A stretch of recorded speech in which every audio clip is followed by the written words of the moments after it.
Bonjour à tous, une personne blessée dans l'incendie d'une maison pavillonnaire hier soir en Côte d'Or. Le feu s'est déclaré vers 18h sur la commune de Diancé. Malgré l'intervention d'une vingtaine de pompiers, l'habitation a été totalement ravagée par les flammes. Un atelier professionnel a cependant été sauvé.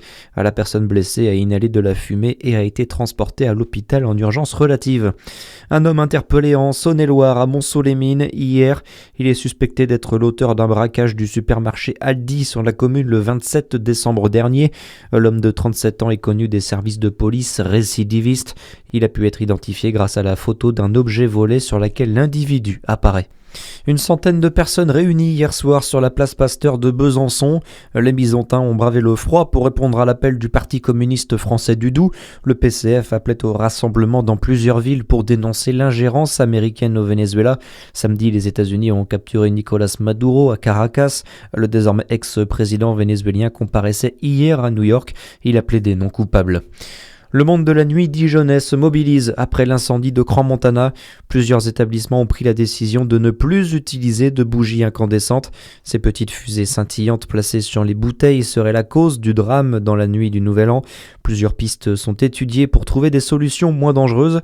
Co-président de l'UMIH de Côte d'Or, Christophe Leménil estime qu'elles n'ont plus leur place. D'abord, il y a un risque de brûlure quand on passe avec ce genre de fusée, de brûler quelqu'un. Et puis le deuxième, c'est que je me vois mal à allumer ce genre de matériel au vu de tout le monde, ça serait incompréhensible. Et, moi, je serais un client, je verrais quelqu'un qui allumerait ça, je me dirais mais ils ont pas compris quoi. Donc au-delà du danger, je crois qu'il est temps de passer. Il y a aujourd'hui d'autres matériaux.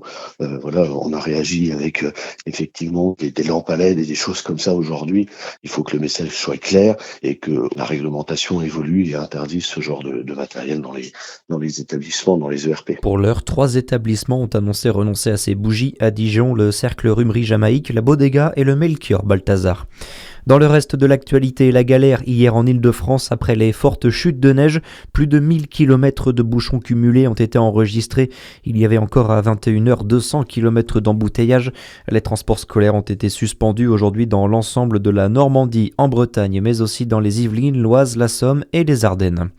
Une nouvelle réunion de la coalition des volontaires à Paris pour soutenir l'Ukraine.